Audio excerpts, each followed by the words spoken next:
C'est pour cela que le chrétien doit vivre pour le royaume des cieux. Amen. Ne nous laissons pas détacher des choses de l'esprit. La Bible dit que il y a une guerre qui se fait à l'âme. Les choses de la terre nous font la guerre. Et nous n'avons pas le droit de nous laisser vaincre par ces choses-là. Gloire à Dieu. Ce matin, je voudrais vous parler sur notre propre cœur. Sur un cœur que nous devons surtout pas faire confiance.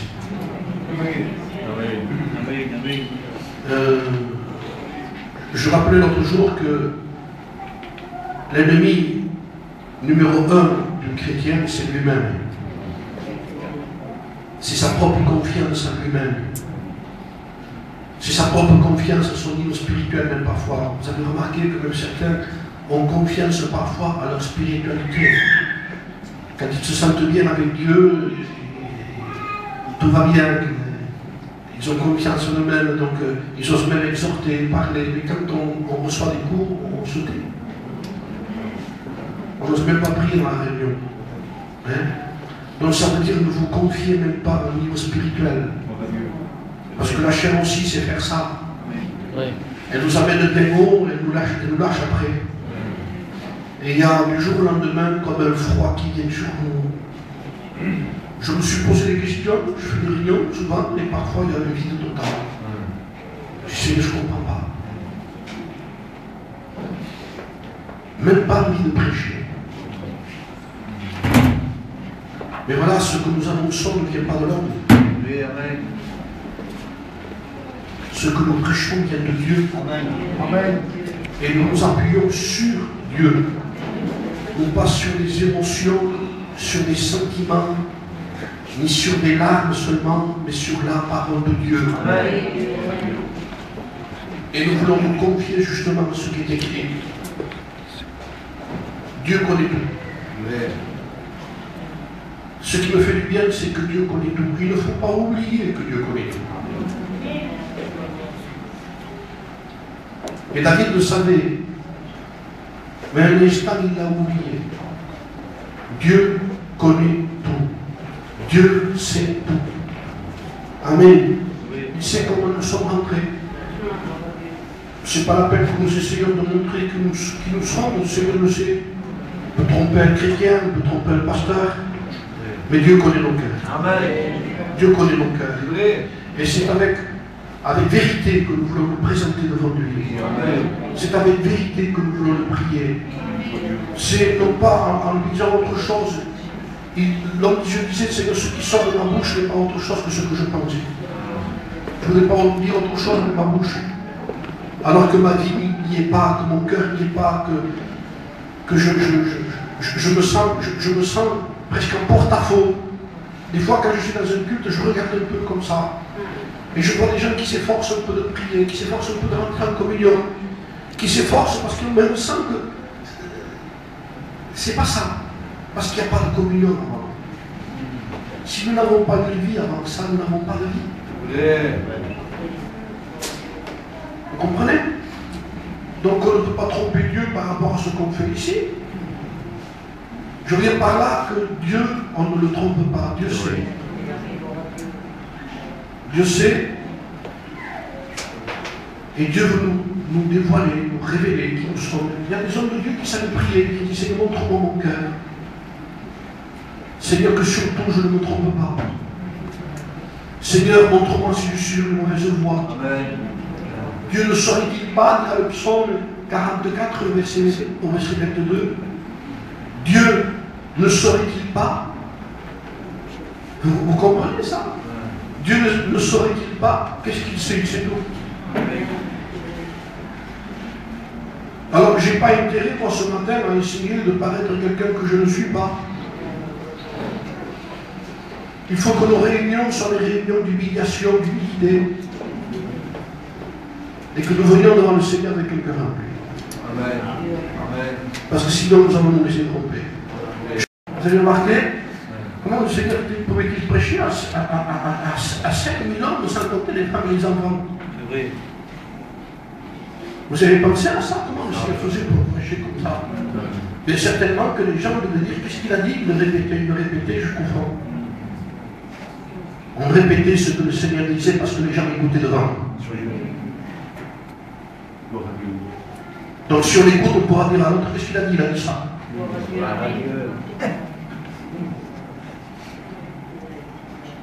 Je vous rappelais ici ce matin que notre cœur veut nous tromper, qu'il y a des exemples dans la parole de Dieu qui sont tellement importants.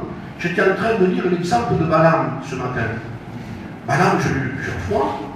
Balaam est quelqu'un de particulier. Balaam a un don particulier parce que Balaam est un prophète.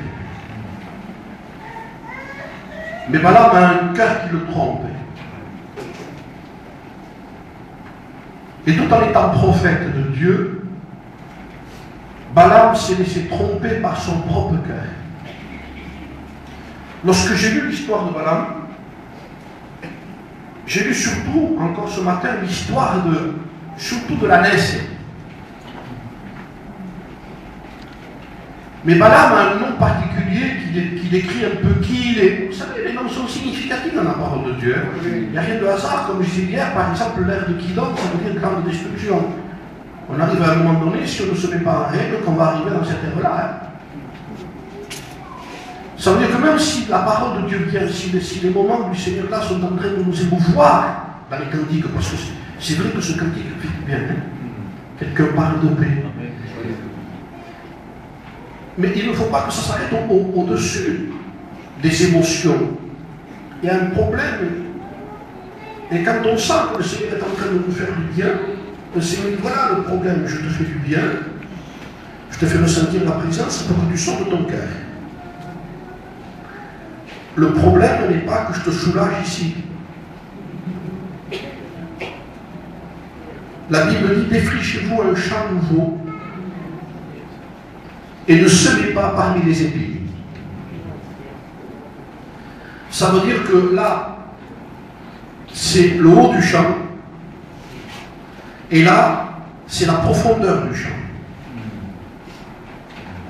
Si vous regardez au-dessus du champ, vous allez dire qu'il n'y a rien. Les sillons sont bien droits, je ne vois pas de pierre particulière dessus. Et si on sonde dans un moment d'émotion, on peut regarder que la longueur du champ, et avec une bonne réunion, on s'en tire. Mais le Seigneur dit, défrichez-vous un champ nouveau, parce que les problèmes ne sont pas au-dessus, mais ils sont à l'intérieur. Ils sont dessous. Ne semez pas. Ne semez pas. Ça veut dire que le problème, c'est pas la semence. C'est que dessous la terre, il y a des choses. Et pour pouvoir les voir, il faut retourner la terre.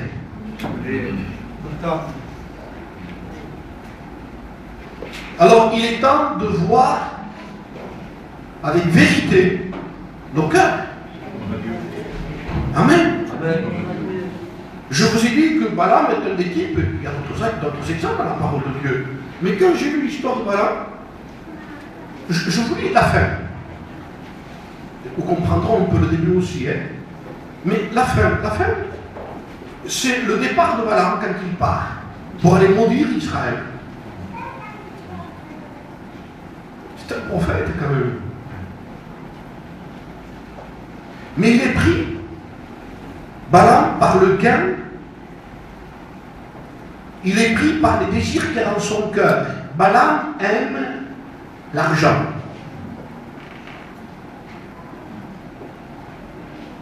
L'argent a diverses choses. Donc ça veut dire qu'on peut aimer, même sans être trop riche, hein, il ne s'agit pas d'être un riche pour aimer l'argent. Hein. Oui. Donc disons pas le riche là-bas, il a tellement d'argent qu'il est riche. Vous savez, on n'a pas besoin d'avoir des milliards pour aimer l'argent. Oui. D'abord, c'est la racine de tous les maux. Oui. Donc s'il y a des problèmes par rapport à quelque chose, vous prenez le conduit du problème et vous allez à la racine, vous allez trouver l'argent. Parfois, il y a un foyer qui ne vit pas bien parce qu'il y a manque d'argent. Il y a des disputes dedans parfois. Il y a ça aussi. Il y a tout dedans. Il y a des désirs contraires. Donc, Qu'importe ce qu'il a, je sais qu'il n'aime pas assez Dieu. Voilà son problème. Et le Seigneur connaît son cœur. Mais le diable aussi. Lorsque Balak vient voir Balaam, il lui demande de maudire Israël. Balaam, en tant que prophète, connaît les choses de Dieu. Il dit, je ne sais pas, moi. Dans le livre des Nombres, au chapitre 22, il envoya des messagers auprès de Balaam, verset 4. Lisons son histoire pour Seigneur voulu que ces choses soient écrites. Et quand on s'arrête sur des mots, sur des choses, ne découvrons pas simplement lui, parce que Balaam veut dire qui avale et qui détruit. Lui, quand on cherche dans une église que son propre intérêt, on est des Balaam qui avalent. Et quand on cherche son propre intérêt, on détruit. Est-ce que vous comprenez? Donc, n'ayons pas peur de voir nos cœurs. Amen. Amen. Amen. Ne croyez pas que je suis là pour changer l'atmosphère qu'il pouvait y avoir ce matin d'un moment assez bien avec Dieu. Je ne change rien, moi. Nous avons ressenti un moment là, au-dessus, et Dieu dit maintenant, on va aller plus loin. On va laisser descendre la parole jusqu'au cœur, qui est la source de toutes nos difficultés, de tous nos problèmes. Nos cœurs peuvent nous tromper. Nous devons avoir aucune confiance en nous-mêmes. Il faut que notre appui soit sur Dieu. Amen. Disons Amen avec vérité devant Dieu. Pas Amen par rapport aux autres. Amen. Non, non, non, non, Amen. Amen, Seigneur. Quelle vérité, Seigneur. On voit toujours les autres qui vont mal. D'abord, on a plus de justice chez les autres que chez nous-mêmes. Hein? C'est pas bien ce qu'ils font. Il ne faudrait pas qu'ils fassent comme ça. Mais quand tu y passes, toi, quand tu y passes, tu as vu comment il a agi dans ce cas-là? Et après, toi, tu y passes, toi. Mon ami, tu es pire que l'autre après. Alors, on voit plus de justice chez les autres que chez nous-mêmes. C'est à nous-mêmes la justice qu'il faut qu'on l'ait. Donc, à partir de là, on se rend compte qu'on peut avoir un cœur qui trompe. Alors, Balaam est rencontré par un homme qui s'appelle Balak, qui veut que le peuple d'Israël soit maudit. Donc, il arrive, il a la parole de Dieu, et il lui fit dire, voici un peuple sorti d'Égypte, il couvre la surface de la terre, il habite vis-à-vis de moi, viens, je te prie, et maudis-moi ce peuple, car il est plus puissant que moi, peut-être ainsi pourrais-je le battre, et le sacherai-je du pays, car je sais que celui que tu bénis est béni, et que celui que tu maudis est maudit. C'était le prophète, lui. Les anciens de Moab et les anciens de Madian partirent ayant avec eux des présents pour le devin, pour celui qui était le voyant, on l'appelait comme ça auparavant. Ils arrivèrent auprès de Balaam, lui apportèrent les paroles de Balak, mais avec des présents. Balaam leur dit, passez ici la nuit, il les fait rentrer, déjà il y a un problème. Il y a quelque chose qui rentre. Alors, examinons-nous. Qu'est-ce qu'on laisse si souvent rentrer si facilement chez nous? On a la réunion, et tout d'un coup, le Seigneur va plus loin et dit, tu vois, je veux te bénir en défrichant un champ nouveau. Je veux te montrer que sous la terre, il peut trouver un morceau de verre. Parce que quand la semence tombe dessus, si elle ne tombe pas en profondeur, qu'il y a un morceau de verre qui l'arrête et n'importe quoi qui est dessous, alors elle va grandir vite fait, mais elle va sécher, parce qu'elle n'a pas de racines. Donc, réunion sur réunion, je reçois la parole avec joie, je suis heureux, quelques temps plus tard, il n'y a plus rien. Une mission de 3 jours, quelques temps plus tard, il n'y a plus rien. On fait venir notre pasteur, le pasteur nous ensemente, quelques temps plus tard encore, il n'y a plus rien. Mais qu'est-ce qui est en train d'arriver? Qu'est-ce qu'il y a? Alors le Seigneur dit, ne semez plus parmi les épines. Défrichez-vous un champ nouveau. Et le prophète Jérémie, le prophète Osée disent, il est temps de chercher l'Éternel. Ça veut dire qu'il n'est simplement pas temps de laisser prêcher. Il est temps de chercher Dieu. Hein? Si on ne fait que semer, il petit, il met sa vie dehors, ben elle part, il te fait la semence. Mais quelqu'un qui reçoit la semence et cherche Dieu après, cherche Dieu. Il est temps de chercher l'Éternel. Pourquoi? Parce que le cœur nous trompe. C'est ton cœur qui te trompe à toi, qui te fait voir même le défaut des autres. C'est ton cœur qui te dit, regarde l'autre. C'est ton cœur qui te trompe. Ne l'écoute pas. Notre cœur est apte à la critique et aux mauvaises pensées. Lui, ça ne le dérange pas de parler. Mais le cœur spirituel ne parle pas. Le cœur spirituel se garde. Il fait attention. Parce que c'est l'abondance du cœur que la bouche parle. Quand quelqu'un parle beaucoup, c'est parce qu'il a son cœur comme ça. Je disais à un frère, il y a certains qu'il faudrait qu'ils acceptent ce texte, soyez là à parler. Et prendre à écouter. Chut, s'il vous plaît, ne parlons pas tant. Écoutons plus. Une seule langue et 2 oreilles, le Seigneur nous a donné. Ça veut dire écouter 2 fois et parler qu'une fois. Mais on dirait qu'on n'a pas d'oreille, on n'a que 3 bouches. Chut. Et recevons la parole. Amen. Regardez les choses qui sont écrites pour nous montrer qui c'est. Viens, je te prie, maudis-moi le peuple. Alors, Balaam va dire, passez ici la nuit, et je vous donnerai la réponse d'après ce que l'Éternel me dira. Est-ce que vous croyez, franchement, maintenant on utilise ces pommes, hein? Balaam sait très bien que Israël a été béni. Balaam vient après Abraham. Je vous fais comprendre certaines choses que vous savez bien. Dieu a dit à Abraham, je bénirai celui qui te bénira et je maudirai celui qui te maudira. Donc ça veut dire Israël ne peut pas être maudit. Ne maudit surtout pas Abraham, ni la descendance d'Abraham.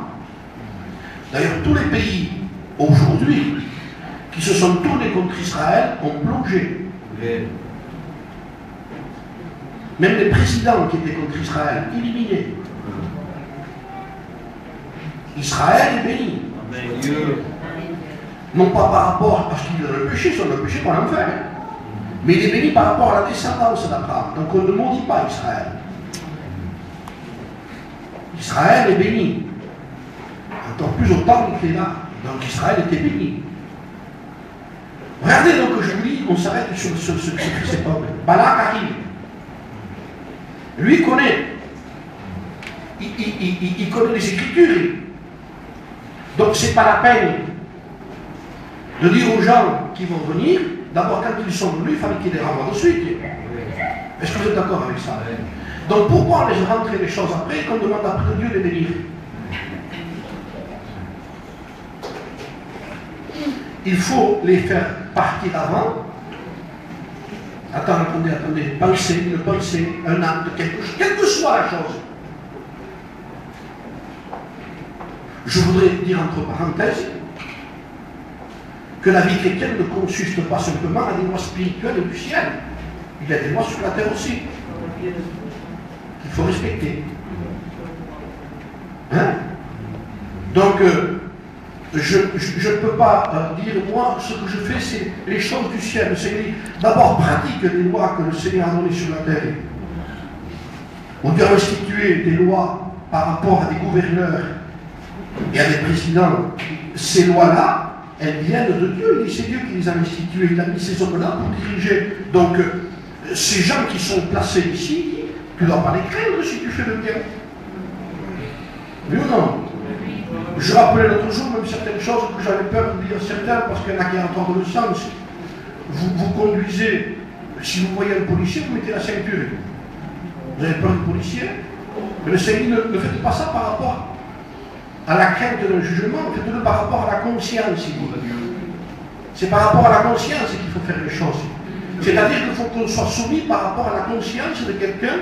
Je n'ai pas besoin de voir un policier. La loi dit qu'il faut que tu mettes ta ceinture, tu la mets. Et s'il y a une ligne de droite jaune, je disais l'autre jour, je sais qu'il y en a qui peuvent tordre le sens de ce que je dis, mais ça ne fait rien.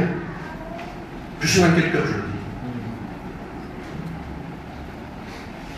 Je conduis, je me suis trompé de route. C'est une ligne discontinue, je regarde, il n'y a personne et je fais un demi-tour. S'il y a un gendarme, je ne le fais pas. Oui, non. Pourquoi je le fais s'il n'y est pas? Parce que comme il n'y a personne, je n'ai pas de problème. Il n'y a pas de policier. Mais Dieu a mis des lois. Et même si le policier n'y est pas, il y a Dieu. Ces lois, tu les enfreins même s'il n'y a pas de policier. Donc ça veut dire attention à ce que tu fais. Il y a des choses qu'il faut respecter. Alors ne me dites pas que moi je vais être soumis aux lois de Dieu spirituel si je ne suis pas soumis aux lois qui sont établies sur la terre. Mais c'est pas grand-chose. Mais c'est pour ça que je vous le dis. Parce que c'est pas grand-chose. Parce que comment pouvez-vous faire des grandes choses si vous ne pratiquez pas les petites choses? Qui c'est qui a dit ça? Xavier? Non, Jésus. C'est vrai. Amen. Alors, moi, je veux faire de grandes choses. Moi, Seigneur, attends, mets ta ceinture, sois en règle avec l'État, avec les lois. Ce sera pas mal déjà par rapport aux choses que je te montrerai plus tard.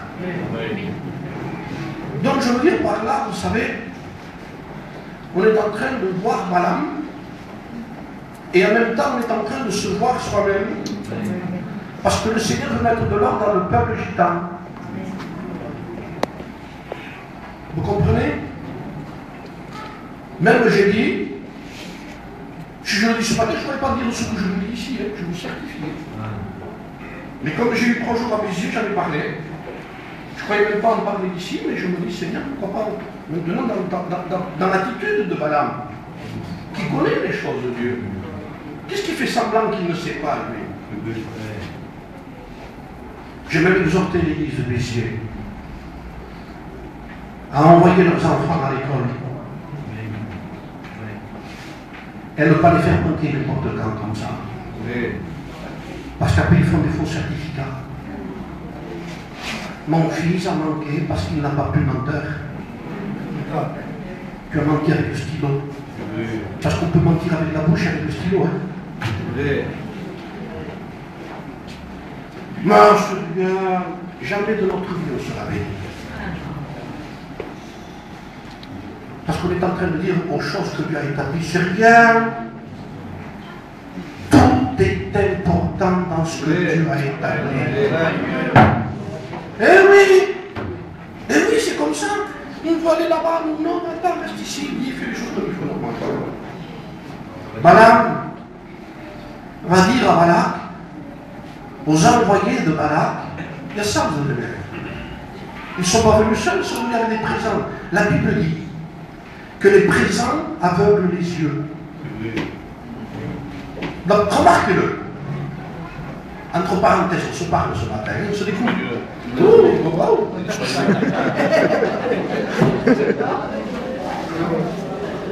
On se découvre, écoutez bien. Par exemple, moi, Josué, c'est mon copain, et il me fait des présents. Il est gentil. D'abord, c'est gentil parce qu'il me fait des présents de toute façon. Vous avez remarqué qu'on juge quelqu'un par rapport au bien qu'il nous fait toujours. Je ne sais pas si vous le savez, ça. Moi, je l'ai su, parce que je me suis vu. Je l'ai su comme ça. Par exemple, Vous parlez d'un frère. Hein? Et ce frère, sur 10 personnes, il fait du mal à 9, il les néglige, mais à vous, il vous fait du bien. Alors, quelqu'un va vous parler de ce frère. 9 personnes, vous trouvez. C'est 9. Tu sais, ce frère, oh, non, c'est un homme de Dieu. Ah oui, c'est gentil, c'est un homme de Dieu. Mais vous savez pourquoi vous parlez comme ça? Parce qu'il vous fait du bien à vous. Donc vous jugez sa spiritualité non pas par rapport au 9, tant pis le 9, il y a mauvais. Vous jugez quelqu'un par rapport au bien. Ça c'est le cœur. C'est mon cœur, ça, c'est le vôtre. C'est le nôtre. Vous savez, celui qu'on aime tant, qui ne veut pas être contrarié, que si vous le vexez, il va plus fort que tout. Quand il est contrarié, il va plus fort. Quand il est énervé aussi, il va plus fort. Parce qu'il ne supporte pas. Alors, regardez ce cœur, comment il est trompeur. Donc, ce cœur, il juge quelqu'un par rapport au bien. Tant pis si les autres, il ne fait pas du bien. Maintenant, si le même frère fait du bien à 9 personnes et ne fait pas du bien à vous, que les 9 personnes viennent vous en parler, tu sais, moi, ce frère, il me plaît, moi, dit. T'es un bon frère, mais à vous, jamais, il vous a salué, parlé, ni donné. Non, je le trouve froid, moi. Mais attends, 9 personnes viennent vous trouver. Moi, pourtant, j'ai été parlé avec lui, il m'a fait du bien, il m'a aidé. J'ai eu un problème, il était là. J'étais à Montpellier pour un enfant, il était là. Mais à vous, non. Alors ce frère est jugé par rapport à vous-même. Même s'il a fait du 9 à 9 personnes. Vous ne le jugez pas par rapport au résultat des 9 personnes. Vous le jugez par rapport... Je suis en train de faire un scanner spirituel de nos cœurs. Et vous savez que nous sommes comme ça. Mais ou non? Vous voulez que Dieu nous aide? Disons-lui ce que nous sommes. Et comme je rappelle par rapport à mon compère Josué, là, je reviens à lui qui est gentil pour moi et que bon... Mais le jour, si moi je prends que des présents de lui, le jour où moi je devrais lui dire quelque chose de vrai, même si c'est biblique, ça me sera difficile de lui dire. Parce que comme il est gentil avec moi, je n'oserais même pas lui dire la vérité. Parce qu'il m'a fait des présents aveugles. Ce que je vous dis est écrit. On ne pourra même pas dire la vérité à un frère. Par amour. Par amour. Balaam connaissait. Balaam savait. Balaam connaissait les Écritures. Est-ce que vous croyez qu'on a besoin de se mettre en prière et de jeûner quand c'est écrit quelque chose? Est-ce qu'on a besoin de dire je vais prier 2-3 jours, rentrer ici? Mais le fait qu'il les a fait rentrer, c'est parce qu'il y avait des cadeaux à la main déjà quand ils sont arrivés. Et son cœur était intéressé par les biens de la terre. Balaam ne voulait pas connaître son cœur. Mais Dieu a voulu que ces choses soient écrites pour notre instruction à nous. Afin que nous n'ayons pas de mauvais désirs comme a eu Balaam dans ce sens-là. Comment notre cœur peut-il nous tromper tant? Quelle confiance voulez-vous que nous puissions avoir en nous-mêmes, alors qu'on sait très bien qu'on change. Alors, la pluie, le beau temps, d'un jour au lendemain, vous aimez tout le monde et tout d'un coup, vous ne supportez plus personne. Ça ne vous arrive pas, ça? Il m'énerve. Alors, au lieu de dire il m'énerve, qu'est-ce que j'ai? Qu'est-ce que j'ai? Pourquoi j'ai envie de parler sur lui? Pourquoi ça me démange de parler sur lui ou sur elle? Pourquoi? Mais en quoi ça me soulage? Je suis en train d'essayer de nous voir. Vous savez, la Bible dit, vous qui êtes forts, supportez ceux qui sont faibles. Mais je pensais un jour, je dis, Seigneur, souvent on peut prier comme ça, Seigneur, donne-moi la force de le supporter. À un tel ou l'autre. Mais est-ce que vous avez pensé à cette prière? Seigneur, donne-leur la force de nous supporter. Elle est bizarre, celle-là. Viens d'où elle vient. Parce qu'on n'a pas l'habitude de dire ça. On va toujours dire, moi je supporte tel, je supporte l'autre. Qui est nous? Pourquoi on ne dit pas, Seigneur, je suis tellement changeant, tellement lunatique. Seigneur, donne-moi la force, donne-leur la force. Donne la force à ton pasteur. Donne la force à mes soeurs, à côté de mes frères, de supporter mes contrariétés, mes humeurs détestables. Mais nous-mêmes, Balaam, qui avale et qui détruit. Parce que si on avale, on détruit. Si on cherche son propre intérêt, on est des destructeurs d'église. La Bible dit qu'il y a des gens qui s'approchent des autres par petit intérêt. Leur communion est dans un intérêt. Elle n'est pas dans le fait de donner, mais dans le fait de recevoir des autres. Ce n'est pas une vraie communion. Vous ne pensez pas qu'on est en train de se découvrir? Vous savez, la vraie spiritualité commence par la haine de soi-même. Mais alors qui je suis, Seigneur? Attends, non. Si je te révélerai qui tu es, tu ferais une overdose de contrariété. Tu ferais une crise cardiaque. Attends, je veux te dévoiler petit à petit qui tu es. Je vais te faire découvrir petit à petit qui tu es, qui nous sommes. Montre-moi, Seigneur, qui je suis. Montre-moi, Seigneur. Il n'y avait que Jésus qui était mort. Il n'y avait que Jésus. Combien il est supporté à ses disciples. Combien il supportait leur contrariété, leur zèle. Pierre, quand il parle de son départ, ils vont me renier, ils vont me crucifier. Ah, je l'aurais fait. Je ne vais pas juger Pierre, moi. C'est facile de juger quelqu'un. Même mon ami, ce qu'il a fait. Calme. C'est nous, ça. C'est nous. Regardez le zèle de Pierre. Si tu abandonnes les autres, c'est que moi je ne t'abandonnerai pas, je suis prêt à mourir pour toi. Simon, tu vas trop loin là. Il faut que je te dise qui tu es. Quand tu t'aurais dû, j'aurais rien dit. Mais comme tu parles tout de toi et même tu juges les autres, parce que même si les autres t'abandonnent, moi je suis toujours là, écoute-moi. Simon, écoute-moi. Je vais te dire quelque chose. Le corps n'aura pas chanté 3 fois que tu m'auras déjà renié 3 fois.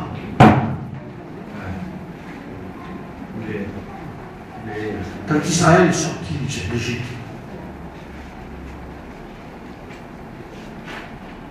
ils sont arrivés dans un désert, ils ont eu soif.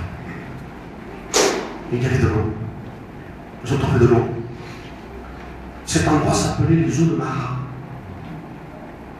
Mara veut dire amertume, amère. Donc les eaux étaient amères.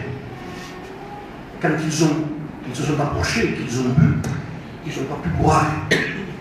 Donc ils ont dit, les eaux sont amères.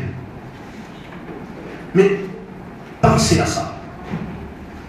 Quand l'Israélite est venu, lui, chacun en particulier, et qu'ils se sont approchés de ces eaux-là, vous avez remarqué que quand vous approchez de l'eau, vous voyez quelqu'un dedans. Oui ou non? Vous vous approchez, qui vous voyez? Vous? Oui ou non? Donc il regarde l'eau et il la boit. Mais il se regarde lui. Et en même temps qu'il boit et qu'il se regarde, il sent que c'est ta mère. Donc le Seigneur est en train de lui montrer ce qui est ta mère, c'est toi.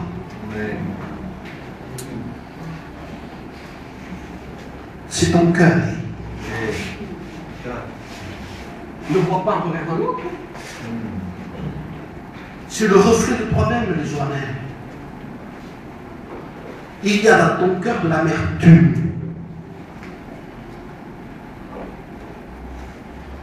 Et quand ils s'aperçoivent qu'il y a de l'amertume de la mer, ils vont demander à Moïse, mais quoi, que boirons-nous?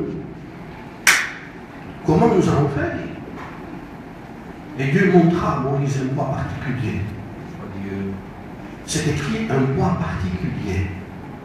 Il prend ce bois-là que je te montre et jette-le dans l'eau. Et l'eau est devenue buvable. Ça veut dire que quand un chrétien se voit dans la parole, il voit qu'il peut y avoir de l'amertume dans son cœur. On peut garder des choses dans son cœur, vous savez. Et même si vous parlez de Dieu à quelqu'un après, et que vous avez gardé de l'amertume dans votre cœur, ce que vous donnez aux gens est amer. Les gens ont soif d'écouter les choses de Dieu. Et vous leur parlez, vous. Jésus, oui, il dit, c'est amer. Parce que nous avons besoin de revenir à la croix. On a besoin de revenir à la croix. On est en train de se découvrir et de voir que notre propre cœur peut nous tromper. Seigneur, sonde-moi. Connais-moi. Connais mon cœur. Vous savez, la vérité. Si là, ça se règle avec Dieu, vous avez la paix de Dieu. Je peux vous certifier qu'on n'accusera personne après. Il n'y a personne au monde qui peut troubler un cœur que le Seigneur a donné la paix. Je vous donne ma paix. Et je vous laisse ma paix. Je vous la donne et je vous la laisse. Et je ne vous la donne pas comme le monde la donne. Comme le tour la donne. Parce qu'il vous la donnera, il vous la prendra après. Un enfant peut vous donner de la paix. Et après de l'amertume de suite après. Le foyer peut vous donner de la paix. Et de l'amertume de suite après. La famille, les biens peuvent vous donner de la paix. Et la santé peut vous donner la paix. Le sentiment est tout d'un coup une nouvelle. Avec quel jeu on peut être liquidé, excusez-moi l'expression. Une angoisse. Du jour au lendemain, quelqu'un parle de paix. C'est par une belle journée. Et c'est lui, c'est ce chrétien ou ce pasteur qui a fait ce cantique. C'était beau, tranquille, tout d'un coup, boum, une bombe qui tombe dans le foyer.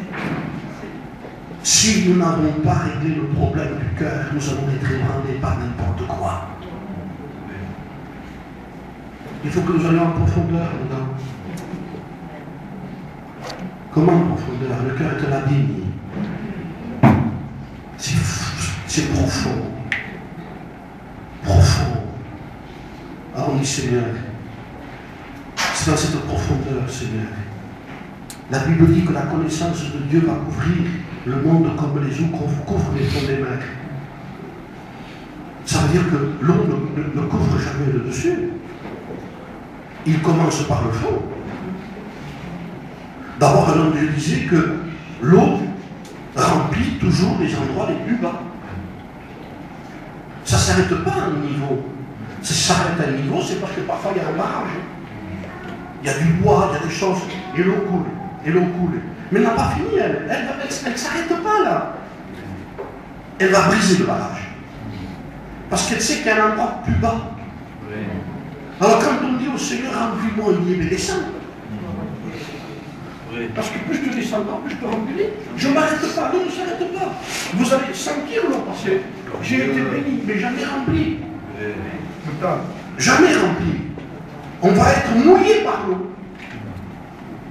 Mais jamais rempli. Quand quelqu'un veut être rempli, il faut qu'il descende. Et l'endroit le plus bas, c'est là où l'eau va s'arrêter et remplir, monter, monter, monter, monter. Et c'est là où on va être rempli. Autre part. Dieu veut qu'on se connaisse. On n'a pas fini de parler sur Balaam. Hein? Parce qu'on se rend compte que déjà, il y a une prédication qui elle peut se finir déjà. On dit, Seigneur, mais passez ici la nuit.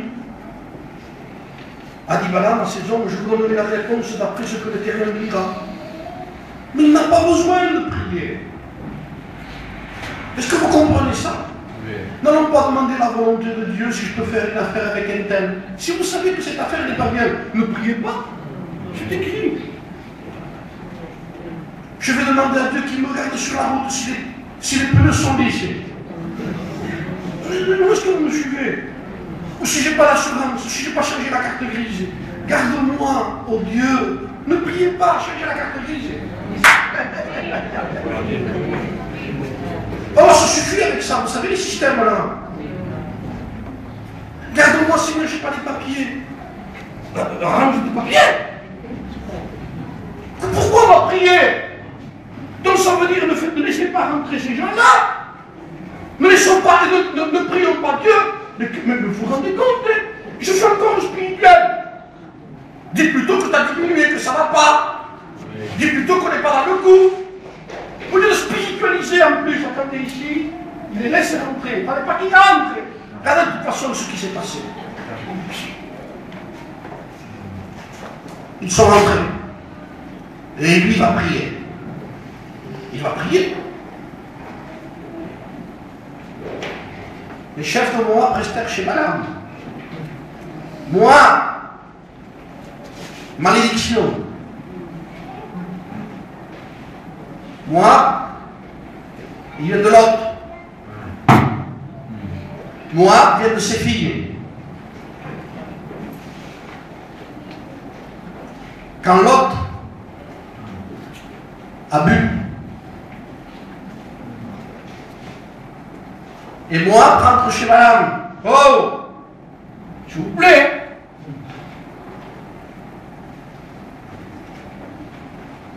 Dieu vient à Balaam.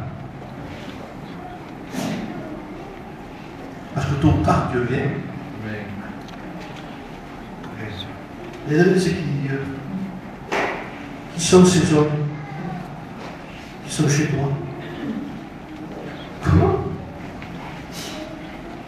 Dites-moi. Comment est-ce possible que Dieu dise à Balaam qui sont ces hommes, lui qui connaît tout?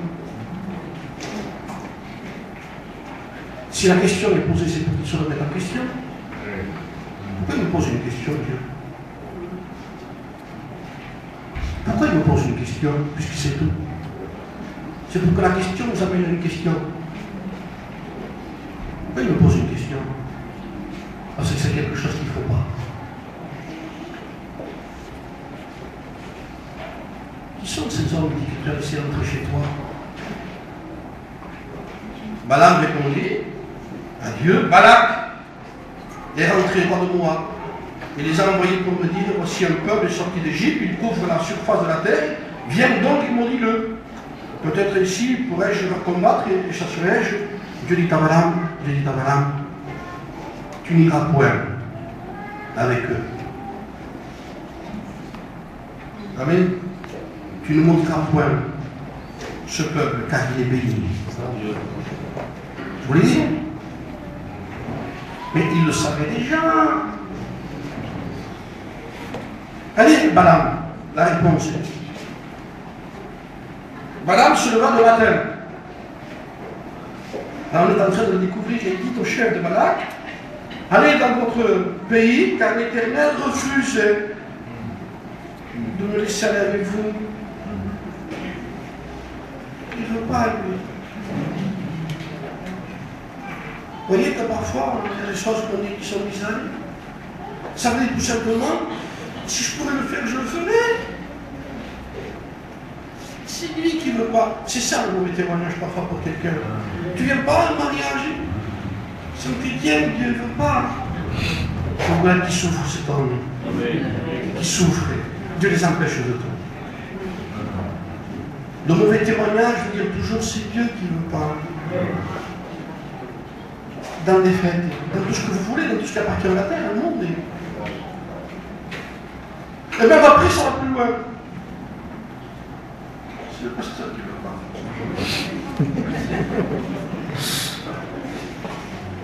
pas. Sur tout ce qui appartient à la terre. C'est lui qui ne veut pas. Alors on est en train d'accuser les autres. On n'arrive même pas à porter ses responsabilités. Vous savez pourquoi? Parce que son intérêt, c'était bien, il voulait. Parce que déjà on sent qu'il est en porte-à-faux, il est entre ces gens, il sait qu'il ne faut pas mourir, mais lui, il va prier, il spiritualise sa situation, parce qu'il veut rester spirituel. Les gens qui pêchent chez nous, ils veulent rester spirituels, ils veulent leur fonction. Attention, hein. Parce qu'après ils cherchent, ils fouillent. Tu me dis ça, non, mais à l'autre là-bas. Et chez nous, c'est les familles. Oui. Si vous touchez quelqu'un, c'est toute une famille qui s'en va. Pourquoi tu es un candidat? Pourquoi tu es un prédicateur, lui? Pourquoi tu refuses un tel? Il ne cherche pas, hein? Tu dis, tu l'as fait pour lui, fais-le pour moi. Mais c'est la direction de l'église, ça ne se regarde pas. Mais, on n'est pas d'accord. Je veux dire par là que Dieu nous aime. Parce que le temps de mettre sur le dos de Dieu, disons, de toute façon, on l'a dit souvent ça. On l'a dit souvent. Heureusement que je suis chrétien. Heureusement que Dieu ne veut pas. Si je me laisserais faire, on se mourit.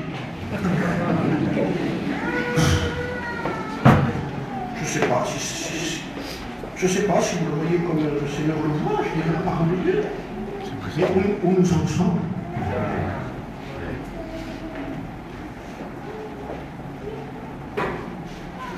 Balaam se leva le matin, il dit au chef de Balak, allez, dans notre pays, l'Éternel ne veut pas. Les princes de Moab se levèrent, retournèrent auprès de Balak et dirent, Balaam a refusé de venir avec nous. Balak envoya de nouveau des chefs avec des plus grand nombre, un plus grand nombre et plus de considération que les premiers, avec plus de présents. Il dit, il m'a laissé rentrer. Ce n'est qu'une question de gain. Si l'intérêt est plus grand, il va fléchir. Ou si la persécution est plus grande, elle va fléchir. Je voudrais vous dire que l'obéissance amène à la persécution. Si vous dites non, vous allez être persécuté. Si vous refusez de faire comme les autres, vous allez avoir des problèmes. Vous aurez pour ennemis les gens de votre propre maison. Vous aurez aussi pour ennemis les gens de votre propre église. Parce qu'il y en a qui diront que vous en faites trop, vous. Vous êtes spécial. Vous faites, mais c'est rien ça. Puisque je le fais, fais-le, toi. Puisque toi tu l'aimes, ça, fais-le. Pourquoi tu ne veux pas être tout seul dans ton péché? C'est ça que tu veux voir. De toute façon, même des questions qu'on vient poser parfois, ce n'est pas des questions pour savoir si c'est la volonté de Dieu, c'est pour chercher l'approbation du pasteur. Et pour se couvrir avec l'église. Il y en a qui ne veulent pas demander un conseil, c'est pas vrai. Quand ils viennent vous trouver, ils disent pas ce que je... Non. Ils veulent quelqu'un qui les appuie. D'abord, ils ne disent pas est-ce que je peux le faire ou pas? Je ne peux pas le faire, mais ça. Et il n'y a pas autre issue, il faut qu'ils fassent ça. Dis-moi oui de le faire, ça. Ah, si vous dites non, c'est une persécution, vous comprenez? Une persécution dans l'église, la tribulation dans l'église, il y a un problème dans l'église. Balaam qui avale, qui détruit, qui fait du mal à l'œuvre. D'accord? Balaam, ce n'est pas les autres. Balaam peut être notre propre cœur qui ne veut pas la persécution. La persécution vient de l'obéissance. De toute façon, quand on aime, je disais l'autre jour, on souffre. On ne peut pas aimer sans souffrir. Dans l'amour, il y a de la souffrance. Quand quelqu'un aime ses enfants, il se prie pour ses enfants. Non. Dans l'amour, on se prie, on souffre. L'amour vous fait souffrir. Si c'est votre fils qui est malade, vous allez passer la nuit avec. Les autres qui sont à côté ne passeront pas la nuit avec eux, avec votre fils. C'est vous qui souffrez. L'autre vient là pour l'opération, après l'opération, il va dire bon, est-ce qu'avant l'opération, ça va s'arrêter? C'est gentil déjà, il est reparti. Mais le père et la mère et la famille restent, lui, dans la salle d'attente. Toute la nuit, jusqu'au lendemain. Mais ils n'ont pas envie de souffrir en réalité, mais l'amour les pousse à ça, les amène à ça. Ils ne peuvent même pas manger, parfois certains. Ils disent, mais nous aussi. Mais c'est là, le petit à la réanimation, ils ne mangent pas. Je ne sais pas qu'ils font des super, mais ils ne peuvent pas. Donc ils ne peuvent pas, mais ça passe. C'est parce que c'est qu'il y a dedans, c'est avec le dedans qu'ils aiment. Quand on aime, on souffre. Il y a une souffrance dans le prix de l'amour. Quand on aime Dieu, il y a une souffrance après. J'aime Dieu, je vais en payer le prix. Il y a des choses que je vais payer. Parce que je ne ferai pas ça, les gens vont me critiquer, je vais avoir des problèmes avec la famille. On peut avoir des problèmes dans les gens de notre propre maison aussi. Ça peut arriver aussi. Dans une maison, il peut y avoir 2 chrétiens et 3 païens. Hein? Il peut y avoir 3 chrétiens et 2 païens. 5 dans une maison, 2 seront contre 3 ou 3 contre 2, il dit. Mais jamais 2 et demi. Vous savez, celui qui est au milieu là, qui est un demi, qui peut faire toujours plaisir à tout le monde. Il dit, mais celui-là, il n'est pas normal, parce que Jésus n'a jamais dit ça. Il dit, où il y aura 2 chrétiens authentiques et 3 païens, mais lui, là, qu'est-ce qu'il vient faire, lui, là? Lui qui est chrétien, lui qui ne contrarie jamais personne, eh bien, il fait partie des païens, lui.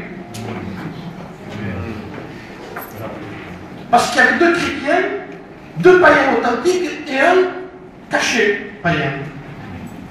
Qui dit n'importe quoi, qui dit comme les païens, mais qui va à l'assemblée. S'en va à l'assemblée.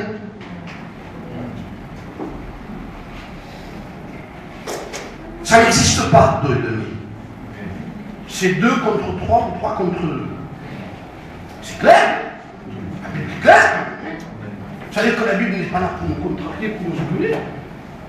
C'est la parole de Dieu qui a amené Balaam à voir qui il était. C'est la parole de Dieu, c'est la volonté de Dieu qui a fait découvrir qui était Balaam. Et oui, et qui a voulu que cette histoire qui n'a rien à voir avec l'histoire des nombreux. Tout d'un coup, il sort comme ça, Balaam. Et il sort comme ça parce que le Seigneur a voulu que ce soit écrit. Amen. Sondons les Écritures pour voir qui nous sommes. Ne regardez pas les autres, la parole est un miroir. Amen. Alors je regarde, qui c'est ce Balaam-là pour l'être et le bon ami, qu'est-ce qu'il a fait de mal? Attends, dit le Seigneur, arrête-toi. Arrête-toi, tu le juges, en le jugeant, tu te juges toi-même. Parce que tu es en train de voir le miroir de ton reflet à toi-même. Regarde qui tu peux être. Je vais prier. Pourquoi? Je vous le répète. Pourquoi je vais prier? Pour que Dieu me garde dans ça et ça et ça et ça.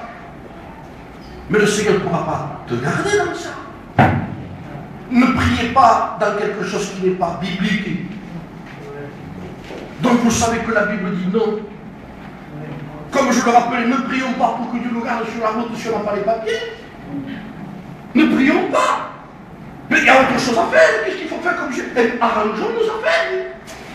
Ouais. Et arrange autour de toi. Mets ton chat en état. Mets de l'ordre autour de toi, puis tu bâtiras ta maison. Si on ne fait pas ça, on va avoir des problèmes après. Si on court, nous, alléluia, merci Seigneur, merci Seigneur. Attendez, après il va y avoir des problèmes qui vont revenir chez nous.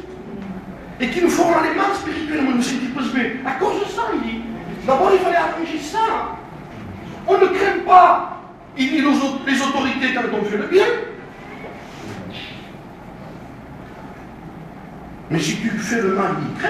C'est pour ça que tu as peur.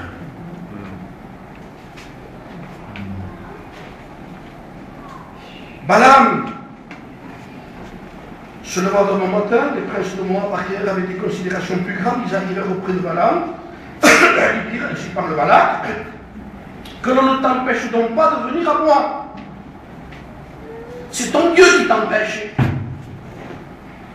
Si vous saviez les histoires qu'on a eues comme ça à cause de certaines choses, parce qu'ils donnaient des noms en disant qui empêche, c'est eux qui empêchent, vous savez. Vous connaissez ça après, hein? C'est les responsables presque de la région qui empêchent. C'est même plus dur après. Bon, je vous le dis, c'est la raille peut-être qui empêche. Ah, c'est le mot, hein? Ah, c'est même plus. D'abord, ils ne connaissent même pas la Bible. Ils ne connaissent même pas ce qui est écrit, tu ne sais pas que c'est écrit. C'est le policier qui ne veut pas. C'est un sens interdit, c'est pas le policier, c'est la plaque rouge avec le truc blanc. C'est pas nous, c'est interdit. Nous, justement, on est avec le bâton, on dit attention, tu vas pas mon procès. Regarde-le. Des frères qui sont là, non pas simplement nous, mais oui, des frères. Bon, tous les responsables de leur. Et tous les enfants de Dieu qui sont dans l'église. Qui sont responsables de leurs frères. Qui sont les gardiens de leurs frères, qui s'intéressent. Où est ton frère? Je ne suis pas le gardien, moi, qui s'arrange. Tu n'as pas le droit de dire ça. Il faut que tu l'avertisses à ton frère. Avertis-le avant de le faire passer un conseil. Le Seigneur est en train de nous dévoiler ici. Amen. Écoutez ce qu'il a parole de Dieu. Je ne t'empêche pas de venir à moi. Car je te rendrai beaucoup plus d'honneur, je ferai de toi tout ce que tu me diras. Viens, je te prie, montre-moi ce peuple. Balaam répondit et dit au serviteur de Balak, quand Balak, false, moi je ne vous lis pas false parce que j'ai lu. Quand Balak me donnerait la maison pleine d'argent et d'or, ça ne semble pas spirituel tout ça. Quand Balak me donnerait la maison pleine d'argent et d'or, je ne pourrai faire aucune chose qui ne soit petite ou grande contre l'ordre de l'Éternel, mon Dieu. Et garde la spiritualité. On dirait. On dirait. Maintenant, je voudrais rester ici cette nuit, je saurai ce que l'Éternel dira. Ce n'est pas pour répondre. Il n'y a pas plus faux. Mais si vous ne savez pas ça, si on ne sait pas ça, on dit que l'autre. Quelle sœur, elle fait comme lui. Le foulard, elle ne lâche pas.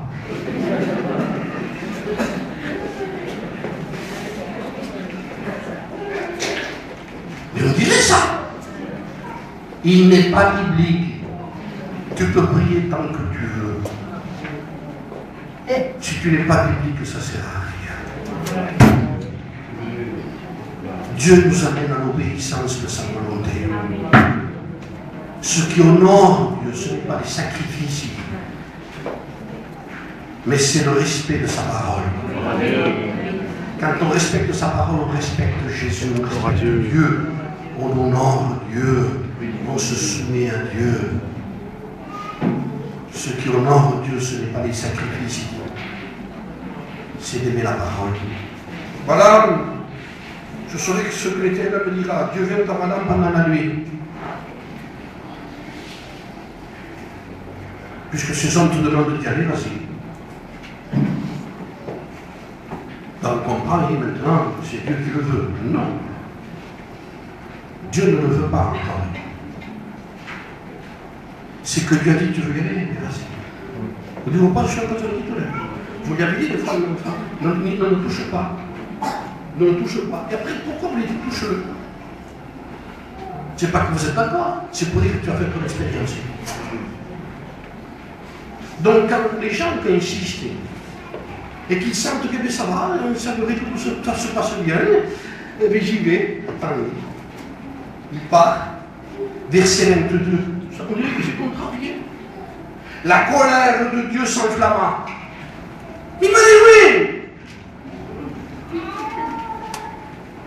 Non. Il ne t'a pas dit oui. Il t'avait déjà dit non. Même avant qu'il te parle, il t'avait dit non. Même avant que tu pries, il t'avait dit non. Mais quand il m'a dit non, quand tu savais que c'était écrit.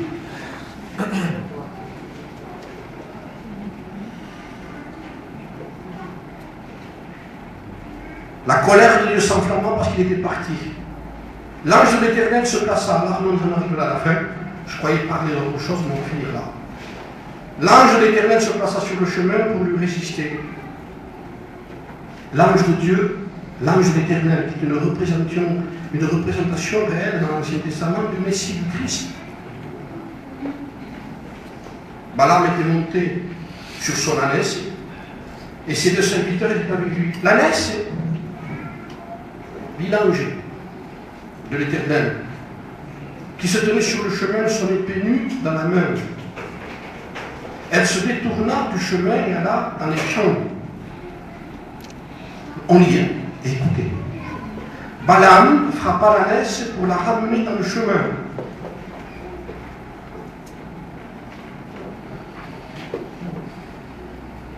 Vous savez, quand on sait qu'il y a quelque chose qui ne va pas, il y a une conscience qui vient. Qui n'a pas le bruit d'avant. Je disais, la conscience, quand elle est plongée dans les choses de Dieu, quand c'est le Saint-Esprit qui l'a conduit, ma conscience m'a rendu témoignage par l'Esprit, les épaules, on savait que sa conscience était en accord avec le Saint-Esprit, et le Saint-Esprit pouvait parler à sa conscience librement. Donc, il entendrait les moindres petits bruits de la conscience, un petit craquet de Dieu sur quelque chose, il entendait. C'est-à-dire que la conscience était forte. Il entendait la voix clairement. Non! Et après on l'étouffe. Elle reçoit des coups, la conscience. La voix, elle est la même. Parce que quand Dieu parle, il dit non, c'est toujours pareil, ça va, ne change pas. Mais c'est notre conscience qui a reçu. Donc la voix l'entend moins fort. Non. Non. Me dit, j'entends plus rien. C'est Dieu qui a diminué. Non, Dieu n'a pas diminué, tu as diminué. Dieu était en train de lui parler par la conscience de la naissance. Et Dieu lui dit, par cette ânesse, il la frappe pour la ramener dans le chemin. L'ange de l'Éternel se plaça dans un sentier entre les vignes. Allez, combien Dieu insistait pour se placer contre elle. Il se plaçait, il y avait un mur de chaque côté. L'ânesse vit l'ange, l'ânesse encore vit l'ange de l'Éternel. Elle se serra contre le mur et pressa le pied de Balaam contre le mur, comme si vous voulez dire arrête ta marche. Balaam la frappa de nouveau. Attention, frères et sœurs, quand on sent que le Seigneur est en train de nous parler et qu'on est en train de frapper, la conscience de Dieu que le Seigneur a mis dans nos cœurs, qui dit non, fais pas le choix. Attention à ce que tu fais, attention à ce que tu dis, attention où tu te mets, attention dans quel chemin tu prends, attention, attention, et on frappe. Alors, Balaam la frappa de nouveau. L'ange de l'Éternel passa plus loin, se plaça entre un lieu où il n'y avait point d'espace pour se détourner à droite ni à gauche. Il dit, bon là, il ne va pas échapper là, non? Il ne pourra pas là. Il résiste à Dieu. La laisse dit l'ange de l'Éternel. L'ange de l'Éternel, donc la laisse dit l'ange de l'Éternel, elle s'abattit sous Balaam. La colère de Balaam s'enflamma et frappa l'ânesse avec un bâton. Et là, on se rend compte que là on peut aller à la folie de l'être humain quand il écoute plus Dieu.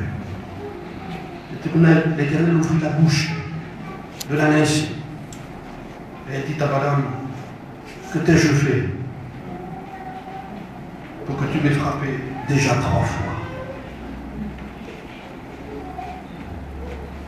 Balaam répondit à l'ânesse, c'est parce que tu t'es moqué de moi. Si j'avais une épée dans la main, je te tuerais à l'instant. Colère. Après, c'est la colère qui allume certains cœurs de certains chrétiens. Je porte de la vérité. L'ânesse dit à Balaam, ne suis-je pas ton ânesse? Seigneur Jésus, incroyable ça. Quand j'ai vu cette histoire, c'est terrible. Mais c'est ridiculiser Dieu, si vous dites dire ça à un païen, le cœur au champ. Mais Dieu prend des risques là. Mais il les prend pour nous. Il veut que ces choses se disent. L'ânesse, dit à Balaam, ne suis-je pas ton ânesse? Que tu as tout le temps monté jusqu'à ce jour? Ai-je l'habitude de faire ainsi? Ai-je l'habitude de tourmenter ton cœur de cette façon? Parce que tu ne sens pas qu'il y a quelque chose de spécial? Quand tu veux t'engager dans quelque chose, que tu sens que. Est-ce que tu ne sens pas ton cœur battre, qu'il y a quelque chose qui ne va pas? Tu ne sens pas à l'aise. Pourtant, tu sais de le spiritualiser, mais tu sens que c'est pas ça. C'est vrai ou pas? Bien. Dieu. Amen. Ai-je l'habitude d'agir ainsi? Et Balaam répondit, non, c'est vrai. Non plus. Tu n'as jamais fait ça. Ça veut dire quoi? Balaam comprend quand même qu'il y a quelque chose de particulier dans l'histoire, il n'a jamais fait ça. L'Éternel ouvrit les yeux de Balaam. Et Balaam dit l'ange de l'Éternel qui se tenait sur le chemin de son épée nue dans la main, s'inclina et se prosterna sur son visage. Mais son cœur n'avait pas changé. Un peu plus tard, vous trouverez que des ennemis ont tué Balaam. Les ennemis d'Israël ont tué Balaam, prophète. Il semblerait que c'était spirituel. Il n'en était pas. Il s'inclina par peur, pas par respect de Dieu, pour revenir à la parole de Dieu. Vous avez des humiliations qui ne comptent rien du tout. On dirait qu'ils s'inclinent. C'est pas vrai. Leur cœur n'a pas changé, c'est des dangers. Il y a des vraies repentances, il y a des fausses repentances. Vous avez des vrais fils prodigues, vous avez des faux fils prodigues. un vrai fils prodigue, vous le reconnaîtrez. Parce que quand on il a raison, traite-moi comme un mercenaire, mais moi dans un coin. Moi derrière là-bas, dans la rue, dans le jardin. Ça c'est le vrai fils prodigue. Vous avez des forces repentantes. Écoutez ce qu'il dit dans la parole de Dieu, il dit l'ange. L'ange de l'Éternel lui dit, pourquoi m'as-tu frappé?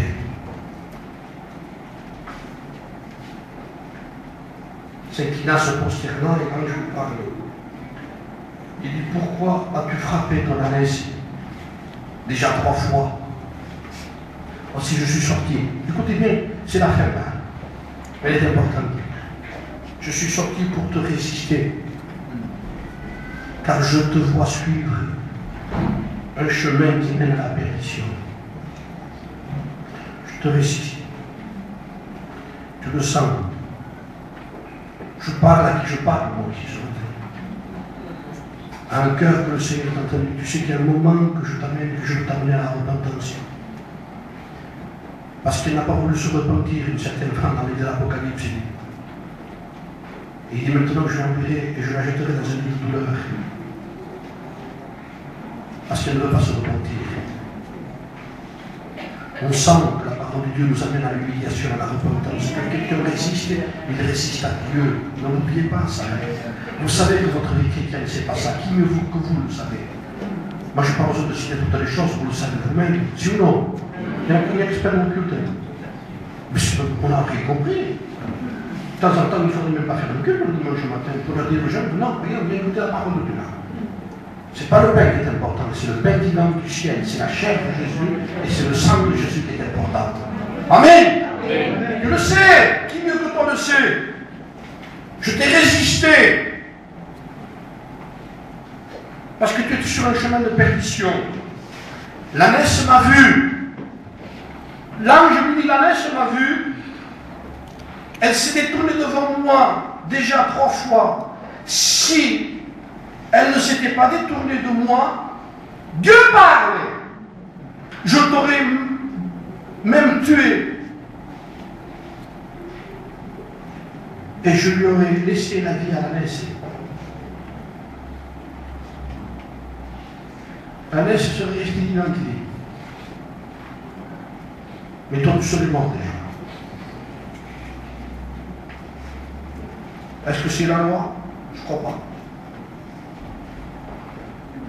Lorsqu'il est question de s'examiner soi-même par rapport à la Sainte Seine, il n'était pas écrit que chacun mange se juge soi-même. Qui mange du pain boire de la coupe. C'est important ça. Mais d'abord, il dit qu'il se juge soi-même. C'est pour cela qu'il y a beaucoup parmi nous d'un grand nombre qui sont malades, infirmes, et dont certains sont morts. On peut mourir physiquement, on peut mourir spirituellement. Et on peut être mort dans une église. Pourquoi? Parce que le Seigneur permet par rapport à la parole de Dieu et la Sainte Seine qu'on s'examine soi-même en disant, Seigneur, ne pourrais-je pas tomber dans ces travers? Ces choses ont été écrites pour nous. Lisez la parole de Dieu non pas pour y trouver toujours ce qui vous convient, mais pour ce que nos cœurs ont besoin. De toute façon, c'est les médicaments les plus amers qui sont les meilleurs. Des fois même, il faut manger quelque chose de sucré léger, les imbuvables. Mais prenez-le, monsieur, il n'y a que ça. Prenez-le, monsieur, il n'y a que ça. Prenez-le, monsieur, il n'y a que ça. Mais monsieur, il n'y aurait pas d'autres médicaments qui ressemblent à ça, qui sont non, il n'y en a pas. Prenez-le, monsieur. Prenez-le, monsieur. Prenez-le, chrétien. Prenez la parole de Dieu, telle qu'elle est écrite. C'est Jésus la parole. Prie le Seigneur. Te rendons gloire ce matin. Ta parole est la vérité. Nous ne voulons pas regarder les grandes choses de loin, Seigneur, il y a des choses à pratiquer ici ce matin, et nous voulons les respecter. Garde-nous, Seigneur, de ne pas vouloir spiritualiser certaines situations que nous savons, nous, qu'elles ne sont pas droites. Nous voulons plutôt nous repentir. Te demander ta direction, Seigneur, la clarté sur cette situation, afin que nous appliquions notre cœur à ce qui est écrit, à ta volonté, Père. Bénis ton Église, bénis nos cœurs, Seigneur, et garde-nous de nous-mêmes, dans le nom de Jésus. Amen.